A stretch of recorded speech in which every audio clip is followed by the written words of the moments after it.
Hi, everyone. Katie Anderson here. I'm really excited to have Patrick Adams here with me today to talk about his new book, Avoiding the Continuous Appearance Trap. I almost said it wrong but I love to say the continuous improvement, but we want to avoid the continuous appearance trap and we want to move towards continuous improvement. And this is an amazing book that offers you so many lessons and insights about how to create a culture of continuous improvement. And I'm really honored and thrilled to have also been invited to write the foreword to the book. And so thank you, Patrick, for asking me to write the foreword. It's really honor for me. Absolutely. Such an amazing forward that you did write. And I just appreciate you accepting that invitation. And I think it just really added a ton of value to the book. So thank you, Katie. Thanks. Well, I'm excited to dive into 8 questions for you. But before we get going, I wanted to read part of my foreword because I think it sets some of the context for the book and for the questions that we're going to ask. So here is part of the foreword to Avoiding the Continuous Appearance Trap by Patrick Adams. What awaits you on the pages that follow is more than a how-to book for creating a culture of continuous improvement in your organization. In Avoiding the Continuous Appearance Trap, Patrick offers you his real-life learning experiences about what it takes to move from a culture of continuous appearance to one that embodies an authentic, people-centered learning culture of continuous improvement. The messages within Avoiding the Continuous Appearance Trap are important for leaders at all levels, whether you are an individual contributor, an emerging leader, or an established leader in any industry. We all learn best through stories, and in Avoiding the Continuous Appearance Trap, Patrick brings 12 foundational practices of continuous improvement culture to light through contrasting case studies of 2 different organizations that he worked in early in his career. And so we're going to dive into a little bit about that here. Yes. And you can obviously go much deeper into here. So we're going to start with question 1, which I always ask authors on my Q&As, and this is my first video Q&A, so thank you for the inspiration. So question 1, what inspired you to write this book, Patrick? Yeah, so I've worked with many different companies, and I worked for many different companies that have struggled with the adoption of a true culture of continuous improvement, or struggled with sustaining a true culture of continuous improvement. And as you mentioned in the book, I talk about one of those companies that I worked for that, again, I had the experience myself. Not only have I worked with companies, but I've worked within a company.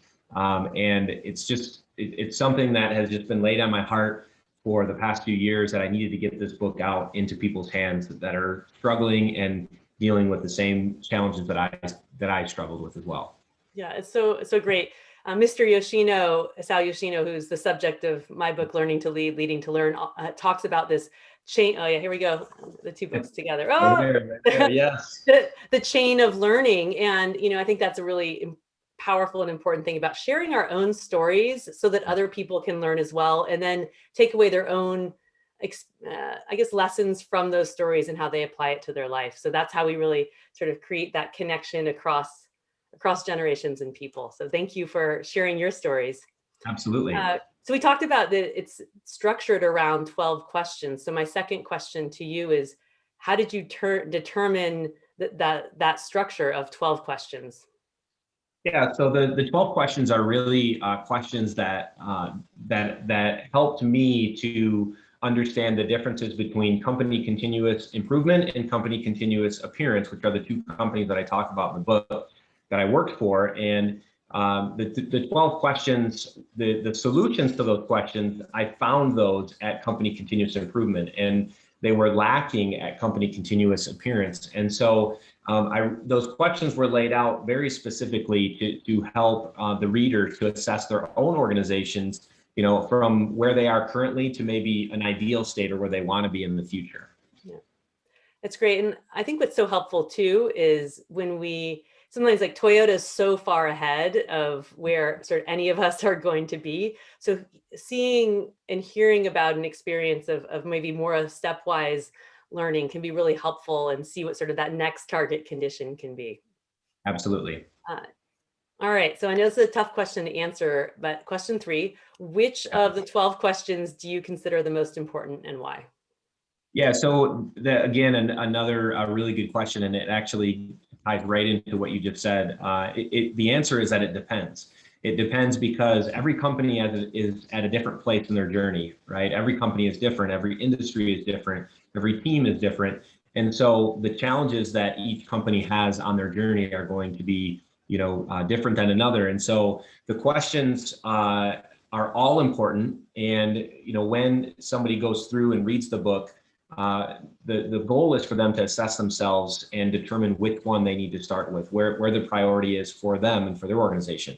But since you're asking me, I'm going to tell you, I would say probably for me, question number 2 would be the one that I think I see the most as I'm out working with different companies, and that is, where are your leaders spending their time? Yep. And can you please Oh, and share why? yeah, and maybe why? What's Yeah, one reason that that you see this being so sure. important for an organization and their leaders to answer? Yeah, and like I said, I see this with a lot of different organizations, but they have amazing leaders working for the company.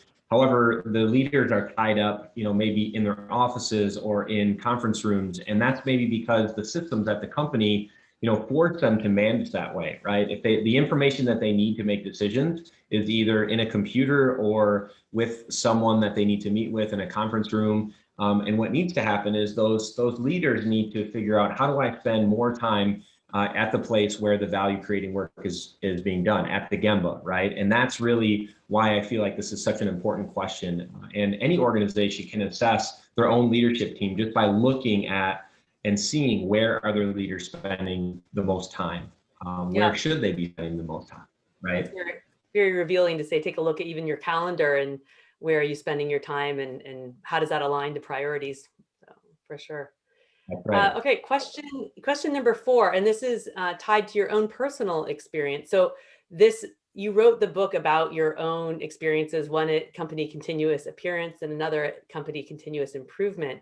How did Mhm. you balance being true to your own personal experience, both the positive and not so positive ones, and also be respectful to the people who are in your, or the characters in your story, uh, you Mhm. know, to show respect, even if it maybe wasn't the best situation. Right. So I did try to obviously the company names are not the true names, but every story that I write about in the book is a true story. And so I did change the names of the characters, but these are real people that I did work with. And for me personally, there's actually one of the stories that you read about in the beginning of the book. I tried to hide the fact that it was actually me, because it's actually a pretty bad story about something that I did as a leader.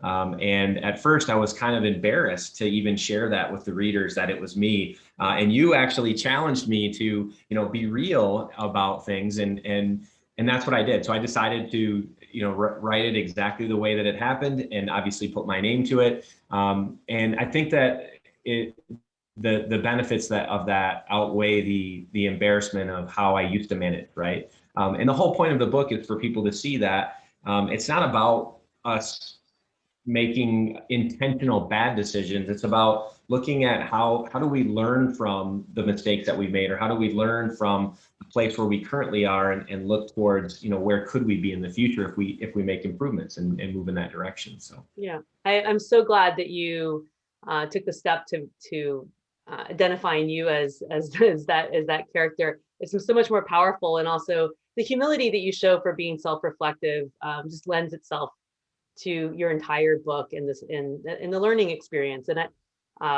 it's all about how we can learn from our mistakes and improve. And so I think that really just models the way. So thank you for that. I really I wanted it to be. appreciate When I that. was reading that an early version, I kept thinking, I really hope this is Patrick, and then it was a different name, and so that was great.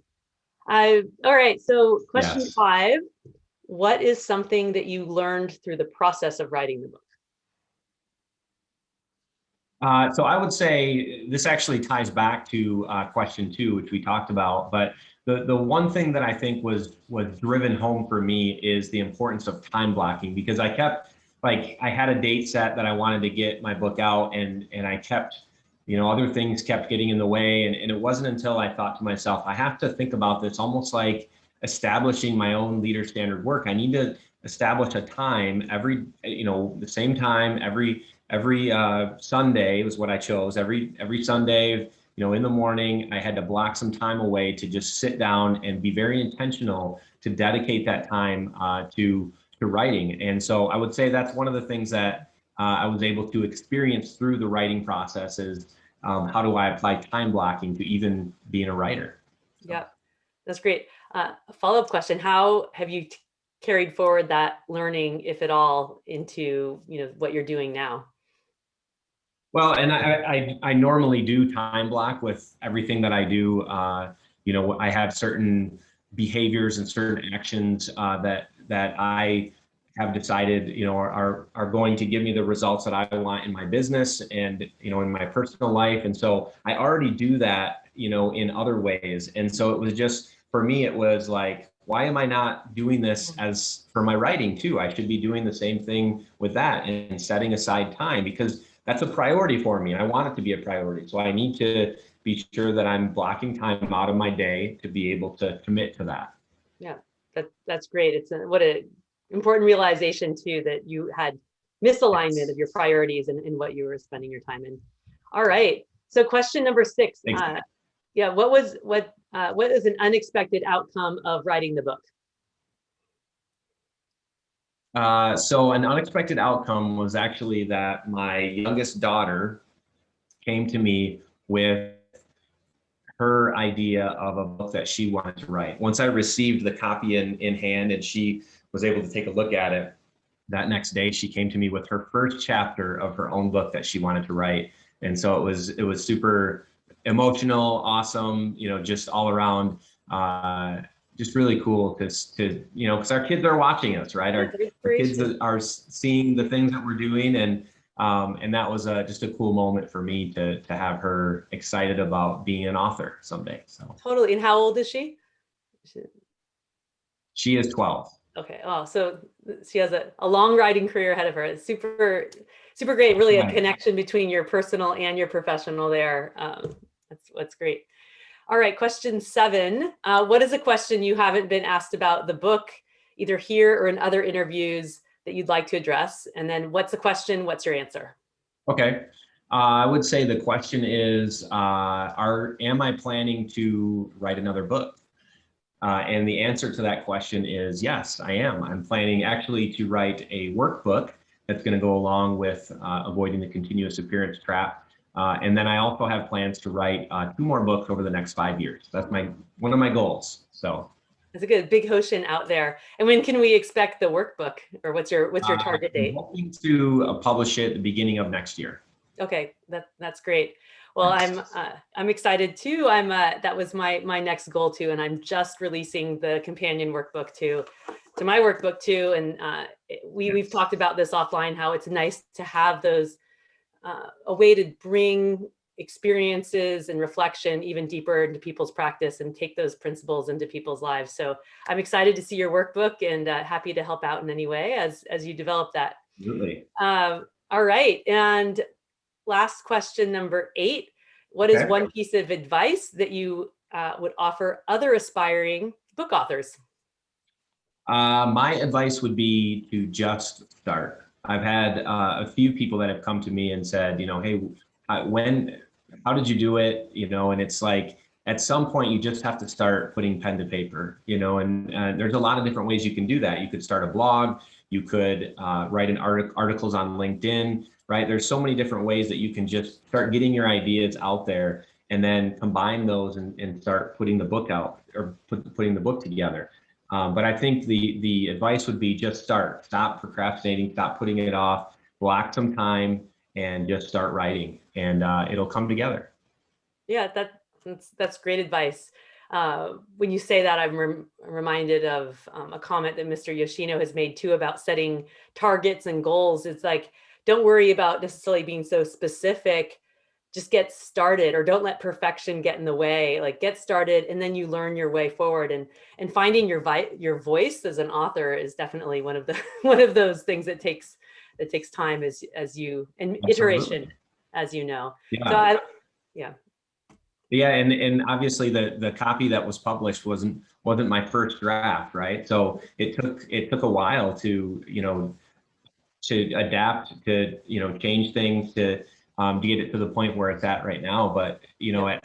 I just started at some point and revised, and but just start. I think Yep. that's a Yeah, and I recall you telling me too that you started with more questions than 12, and it was some of that process of yes, making connections and seeing, like, how could you revise this down, and so that's the honing in the PDCA process. And that's uh, exactly right. yeah, so get started, all of you who are listening and reading. We'd love to hear your voice and your contributions and your stories as well. So Patrick and I have an exciting offer for those of you who are listening. Yay! We are giving away 3 copies each, together, to 3 lucky winners of a giveaway that we're running. And there's more details in, you can find it below in this blog post and on our social media posts too. For those of you in the US, we'll be doing signed copies of the book. And if you're outside of the US, you'll be getting a version from Amazon from us. And so this is open to people globally as well, which is really exciting because sometimes it's just limited. And we've been considering our book sort of the 1-2 combo for the pandemic learning, between learn from stories, learn about the principles, and learn about how you can become a better, more effective leader, leading from the heart and inspiring others to learn and lead as well. So I'm honored to have written the foreword.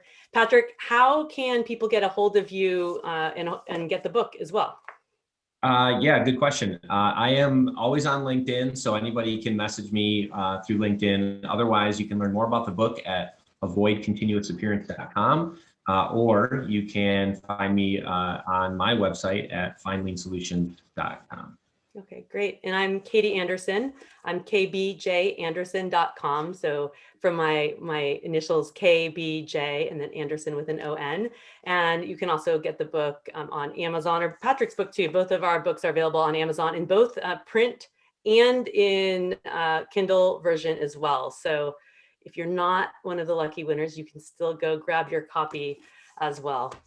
So thank you so much, Patrick. I'm excited to see your workbook and for us to continue to support each other's learning and leading, and hopefully to have you in Japan with me, if not later this year, then certainly in 2020. So we'll keep our fingers crossed. Yes. And a little blooper reel for those of you at the end, and talking about learning from mistakes. This is take number 3 that Patrick and I did. We did one a week and a bit ago, and the screens didn't record side by side, and we both were a little bit off our game. So we honed our speaking points. We did a recording earlier today, and I was running out the door with my kids and shut my computer, and the recording didn't download. So this is take number 3. So we hope you enjoy it. And it's important to know how to PDCA and make micro adjustments. And I'm appreciative that Patrick likes to talk as much as I do, so that we continue the energy in all of this. So we hope you enjoyed our learning. Thank you, Patrick Adams, and congratulations again on your awesome book, Thank you Avoiding so the much, Katie. Continuous Appearance Trap. Thank you so much, Katie. Appreciate it. You're welcome. Bye, everyone.